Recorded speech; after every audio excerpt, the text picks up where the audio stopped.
नमस्कार दोस्तों, स्वागत है, अभिनंदन है जो stand my family YouTube channel में। कैसे हैं? केम छो? मजामा? मस्त रहिए, खुश रहिए, बिंदास रहिए और मेरे वीडियोस को देखिए।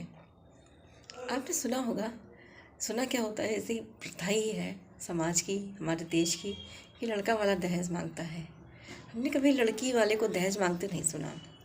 शायद हम आपको भी ऐसी पहली घटना सुनाने जा रहे हैं जहाँ लड़की वाले दहेज मांग रहे हैं, दहेज के दम पे ही शादी हो रही। कहानी बहुत सच्ची है मगर अच्छी है। कहानी है मध्य प्रदेश के एक ज़िले की। अभी थोड़े दिन पहले की घटना है। एक लड़की के लिए उसके माँ बाप बहुत साल से लड़का ढूंढ रहे थे। आखिरकार कम से कम 50-60 लड़के देखे होंगे, लेकिन हर जगह इतनी डिमांड थी कि लड़की की शादी कैंसिल हो जाती थी। इसी ऐसी जिद पे लड़की ने सोच लिया कि अब हमें खूब पढ़ना है और पढ़ के अब नौकरी करनी है। लड़की ने खूब पढ़ाई करी, उसके बाद में नौकरी करी। नौकरी में भगवान की कृपा से उसको सरकारी टीचर मिल गई। जिला परिषद स्कूल में उसको बीटीसी की टीचर की नौकरी मिल गई। अब तो खैर बल्ले बल्ले हो गई। अब जब उसकी बात आई तो उसने मन में भी सोच लिया कि जैसे हमारे पिताजी परेशान रहे, ऐसे हम लोगों को परेशान कर देंगे, लेकिन अब हम जिससे शादी करेंगे उससे हम दहेज लेंगे। हम दहेज देंगे नहीं, हम दहेज लेंगे, क्योंकि मेरे पिताजी ने मेरे ऊपर बहुत पैसा खर्च कर दिया। खैर, अगर जब उसने सोचा, जब एक सरकारी नौकर मांग सकता है, कंपनी वाला लड़का मांग सकता है जो कंपनी में जॉब करता है, तो हम तो फिर सरकारी टीचर हैं, अच्छी खासी 40-50 हज़ार तनख्वाह पा रहे हैं, तो हम क्यों नहीं मांग सकते। खैर, उसकी शादी तय हो गई। शादी भी तय हुई तो लड़की वाले ने कहा कि मुझे दहेज चाहिए। 5-5.5 लाख में शादी तय हुई। खैर, लड़के वाले तैयार हो गए क्योंकि उनका लड़का कुछ करता नहीं था। लड़की ने ये बात कही, जब दिखाई हुई तो लड़की ने ये बात कही कि तुम एक बार तो हमें 5.5 लाख रुपए दोगे, हम तो तुम्हें ज़िंदगी भर कमा के देंगे। खैर, लड़के वाले तैयार हो गए। 4.5 लाख रुपए उनके पास पहुंच गया। उसके बाद वो बारात लेके आए। जब वो बारात लेके आए, दूल्हा दुल्हन जब जयमाल के लिए बैठे, तो दूल्हा बैठा ही था और दुल्हन भी बैठी थी, जयमाल लेके आई। दुल्हन ने कहा, अब हम तुम पर जयमाल नहीं डालेंगे। दुल्हन ने कहा, क्यों?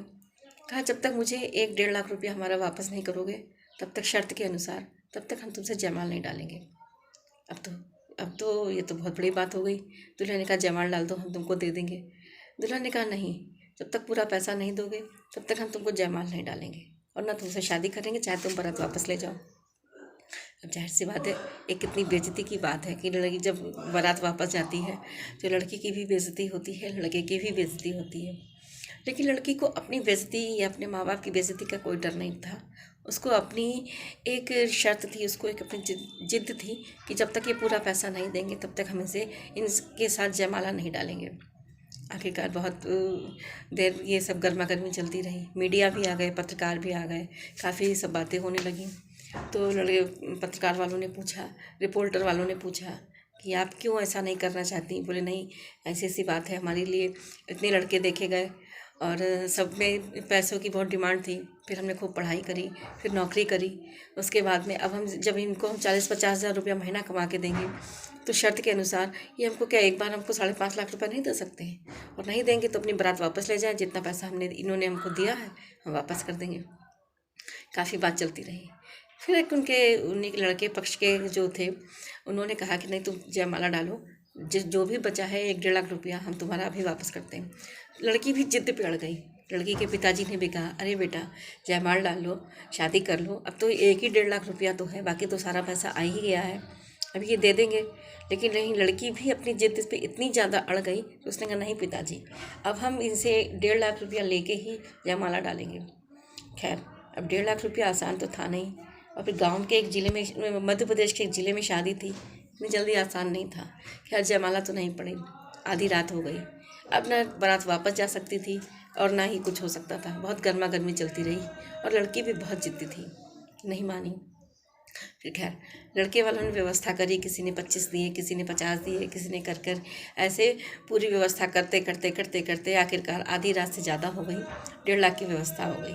जब व्यवस्था हो गई तो फिर उनको रुपया, जब लड़की के हाथ में रुपया आ गया, लड़की के पिताजी के भी नहीं, लड़की के हाथ में जब रुपया आ गया, तब लड़की ने आगे रस्में बढ़ाई। कहा, पंडित जी अब विवाह करिए। अब जयमाला तो निकल गया था, जयमाला नहीं हो पाया, लेकिन बाकी जो फेरे थे और जो भी होता है शादी में, फिर उसके बाद हुआ। और दूसरे दिन दोपहर में विदा होके लड़की अपने घर पहुंच गई। तो कहते हैं ना, हमने ऐसी पहली घटना सुनी, इसलिए हमने सोचा कि वीडियो बनाते हैं, आपको डालते हैं, आपको भी बताते हैं, ताकि आप लोगों को शेयर करिए कि ऐसी घटना वाकई में सच्ची घटना है। क्योंकि हम आपको हमेशा सच्ची ही कहानी सुनाते हैं, किसी की कोई रंगी पुताई बातें नहीं सुनाते हैं, क्योंकि घर घर की कहानी होती है, हर घर में घटना घटती है। और ये घटना तो बिल्कुल नई है कि इसमें लड़के वाले दहेज मांगते हैं और यहाँ लड़की वाले ने दहेज मांगा, और वो भी ऐसा दहेज कि जब तक दहेज नहीं दोगे तब तक हम जयमाला नहीं डालेंगे। ये लड़की की जिद थी। तो ऐसा मत करिए, है ना। खुश रहिए, मस्त रहिए, जाड़े का आनंद उठाइए, गरम गरम चाय पीजिए, नए मेरे वीडियोज़ को देखिए। आपको अच्छा लगा हो तो प्लीज़ लाइक शेयर कमेंट जरूर कीजिएगा, सब्सक्राइब जरूर कर दीजिएगा, और कमेंट में भी तो लिखा करिए कि आपको मेरा वीडियो अच्छा लगा कि नहीं अच्छा लगा। खुश रहिए। जय माता दी।